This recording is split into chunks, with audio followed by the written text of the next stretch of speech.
káàsán wa kú dédé àkókò yìí àsìkò ìpalẹ̀mọ́ òpin ọ̀sẹ̀ àkójọpọ̀ ìròyìn lédè àbínibí fún tọ̀sán òní la mú wá sí ti gbọ̀nyìn láti iléeṣẹ́ rédíò wa ohùn ará ìlú Rock City 101.9 FM nílùú Abẹ́òkúta. Bùkọ́lá Adéọ̀sùn lóníròyìn yín. Iléeṣẹ́ ààrẹ ilẹ̀ yìí ló ti ń gbà á lérò báyìí láti ṣe àtúngbéyẹ̀wò iléeṣẹ́ tó ń pèsè iná mọ̀nàmọ́ná nílẹ̀ yìí tí ìṣèjọba ààrẹ àná Goodluck Jonathan gbé tà fáwọn aládàáni kan. Àtúngbéyẹ̀wò lórí títa iléeṣẹ́ mọ̀nàmọ́ná ọ̀hún ni ó gbéra sọ pẹ̀lú àwọn iléeṣẹ́ apínnáká mọ́kànlá ọ̀tọ̀ọ̀tọ̀ nílẹ̀ yìí nígbà tó ń fojú ọ̀rọ̀ ọ̀hún léde. Alákòóso fétò ìṣúná àti ààtò ìlú nílẹ̀ yìí Zainab Ahmed ṣe lálàyé wípé ìjọba ilẹ̀ yìí àtàwọn tọ́rọ̀ kàn gbọ̀ngbọ̀n ló ti fẹnu ọ̀rọ̀ jóná lórí ìdí pàtàkì tí ìgbésẹ̀ tó nípọn fi gbọ́dọ̀ gbéra sọ ní kankan lórí ọ̀rọ̀ iná mọ̀nàmọ́ná ilẹ̀ yìí. Ahmed ló fojú ọ̀rọ̀ ń léde fáwọn akọ̀ròyìn níbi ìpàdé àpérò kan tó wáyé lórí ọrọ̀ ajé ilẹ̀ yìí nílùú Àbújá. Ó ṣe lálàyé wípé bí wọ́n ṣe gbé iléeṣẹ́ mọ̀nàmọ́ná ń tà ní kò so èso rere rárá. Ahmed fi kún ọ̀rọ̀ rẹ̀ wípé ọ̀pọ̀lọpọ̀ àwọn iléeṣẹ́ apínnáká ọ̀hún ló jẹ àwọn ilé ìfowópamọ́ lówó nínú èyí tó ti mú èèbù ẹ̀yìn bá àwọn tó ń gbèrò láti dá iléeṣẹ́ ńláńlá sílẹ̀ nílẹ̀ yìí. Ó ní ó ti wá ṣe pàtàkì báyìí fún iléeṣẹ́ mọ̀nàmọ́ná ilẹ̀ yìí láti gbé àwọn ìpín kan tà fáwọn olókoòwò tó fẹ́ dá iléeṣẹ́ sílẹ̀ tí wọ́n sì tún lówó lọ́wọ́ yamùrá láti gbọ́ bùkátà iná mọ̀nàmọ́ná nílẹ̀ yìí. Ilé ìgbìmọ̀ aṣojúṣòfin ilẹ̀ yìí ti buwọ́lu ìwé àbádòfin kan tó ń béèrè fún fífẹsẹ̀ àwọn ẹ̀ṣọ́ ojúlalá kan fi sọrí nílẹ̀ yìí múlẹ̀ tá a mọ̀ sí fìjìláńtẹ́. Àbá ọ̀hún ni wọ́n taari síwájú ilé látàrí bí gbogbo ilé ṣe tẹ́wọ́ gba àbájáde ìpàdé àwọn ọmọ ìgbìmọ̀ tó ń bójú wo ètò ààbò nínú ilé ìgbìmọ̀ aṣojúṣòfin ilẹ̀ yìí. Gẹ́gẹ́ bí ìwé àbádòfin ọ̀hún ṣe ṣàlàkalẹ̀ rẹ̀, iléeṣẹ́ àjọ afarajológun ọ̀hún ni ó máa ṣiṣẹ́ pọ̀ pẹ̀lú iléeṣẹ́ ọlọ́pàá ilẹ̀ yìí àtàwọn ẹ̀ṣọ́ aláàbò gbogbo tó kù nílẹ̀ yìí lójúnà àti jùmọ̀ gbógun ti ìwà ọ̀daràn àti láti mú kí àlàáfíà ó rẹ́sẹ̀ wálẹ̀ láàrin ìlú.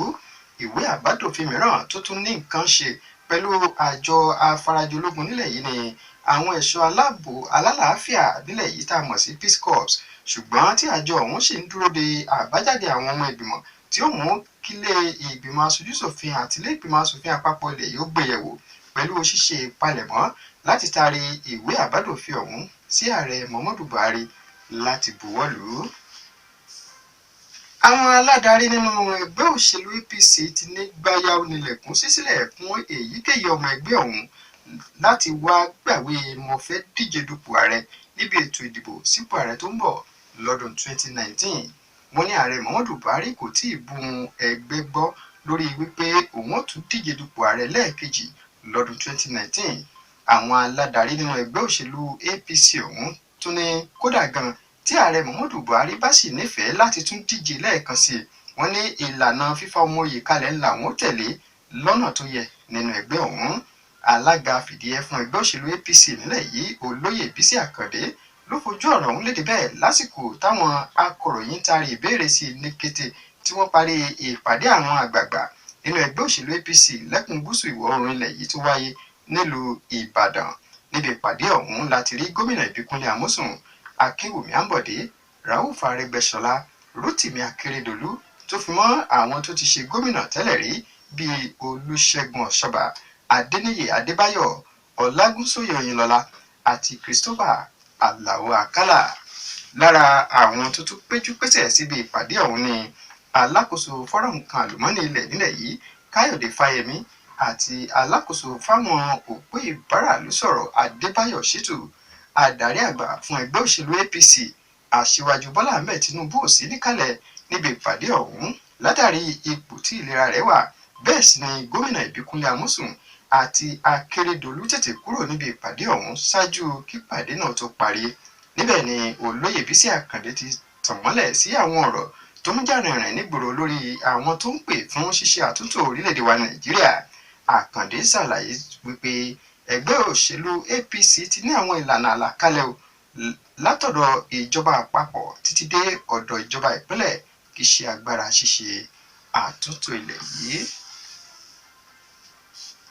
Igbákejì ààrẹ ilẹ̀ yìí ọ̀jọ̀gbọ́n Yẹmí Ọ̀ṣínbàjò ti ṣàfọ̀mọ́ ọ̀rọ̀ ìwé owó yá tí òun buwọ́lù fún iléeṣẹ́ elépo ilẹ̀ wa NNPC ní tí owó ọ̀hún tó bílíọ̀nù $25 gẹ́gẹ́ bí owó yá fáwọn iṣẹ́ àkànṣe alájùmọ̀ṣe lórí epo ilẹ̀ yìí.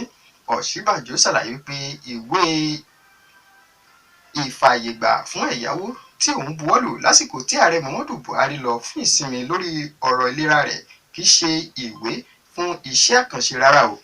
Àfọ̀mọ́ ọ̀rọ̀ ọ̀hún ló wáyé ní kété tí amúgbálẹ́gbẹ̀ẹ́ fún Ọ̀ṣínbàjò Láolú Àkàndé taari ọ̀rọ̀ kan sórí ẹ̀rọ ayélujára wípé Ọ̀ṣínbàjò buwọ́lù ìwé ẹ̀yáwó tó tó bílíọ̀nù $25 fún iṣẹ́ àkànṣe lórí epo ilẹ̀ yìí.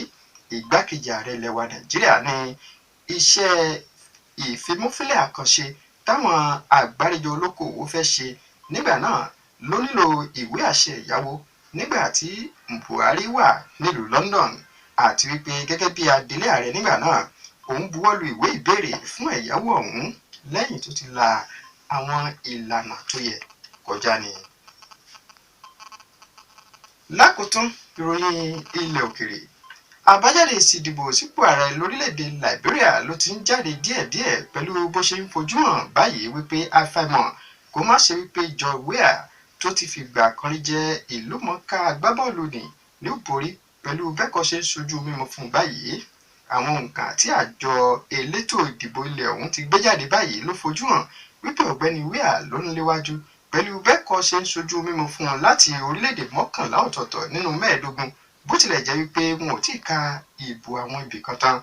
Orílẹ̀-èdè kan péré ni igbákejì ààrẹ tó wà lórí àlééfà lọ́wọ́lọ́wọ́ báyìí tóun náà ń díje lórí ipò ààrẹ ọ̀hún, Joseph Boakai.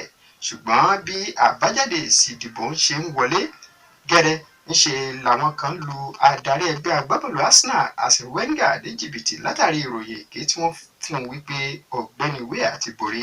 Ṣùgbọ́n ṣá, alága àjọ elétò ìdìbò lórílẹ̀‐èdè Liberia Jerome Coker ti wá sọ̀rọ̀ tako àwọn onígbèkúgbè tí wọ́n gbé ìròyìn èké jáde. Bẹ́ẹ̀ ló sì tún ṣe lálàyé wípé gbogbo àwọn òṣìṣẹ́ elétò ìdìbò ló ń ṣiṣẹ́ takuntakun láti fojú àbájáde èsì ìdìbò hàn fáyé gbọ́ láì ní fi falẹ̀ rárá lórílẹ̀‐èdè Liberia.